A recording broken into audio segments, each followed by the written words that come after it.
Hi, I'm making this video because somebody asked me to make a video describing my work when I teach functional anatomy. Well, I don't know how anyone else does it because I haven't been to that many workshops of that nature, so I can only tell you how I do it. I teach anatomy by starting each day with ceremony. I believe that by setting up the space with ceremony, we have a clear intent of the direction that we're going in, and we also shape our attitude about our learning process too, which I feel is really important when it's coming to learn things like anatomy. Like anatomy sometimes has funny long words and all that kind of stuff. So the way that we step into it is really important, the attitude that we bring in. Once we go through ceremony, and ceremony is really fun, I'm not going to tell you too much about it now because I like to keep that element as a big surprise. Then right after ceremony, we go into a yoga practice. I use forest yoga as I deem it to be the best system for my body and the way that I prefer to work.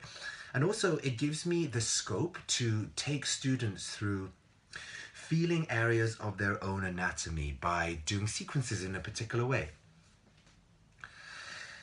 After the asana practice, we have a little bit of a break and then we come back and there's a short seminar on whatever it is that we're working on at the time. So if it's a particular functional movement pattern, then I will give a lecture about that particular kind of movement, where we can see it in everyday life, where we see it on our yoga mats within ourselves, our yoga students, and also our bodywork clients if that's the area that you work in.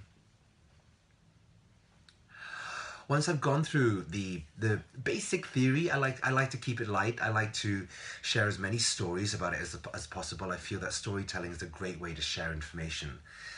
And then we will go into hands-on work. So there's a huge element that involves getting your hands on, because in the morning we spend some time feeling it in our own bodies, and then it's really important in the afternoon to feel it in someone else's, because everyone's anatomy is totally different.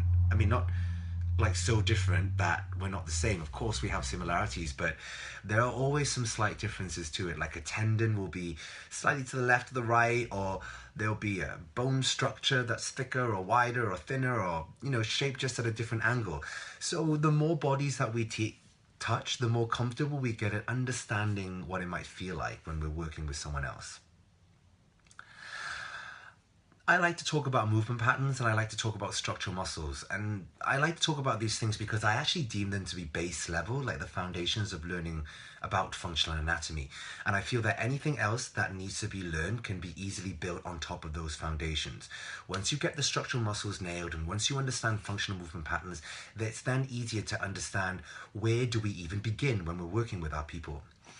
Once we've done the hands-on work, and the hands-on work is blissful. You won't just be poking and prodding. Expect to be blissed out a lot.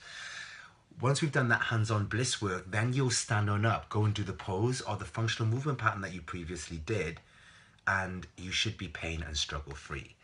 I am really looking forward to seeing you there.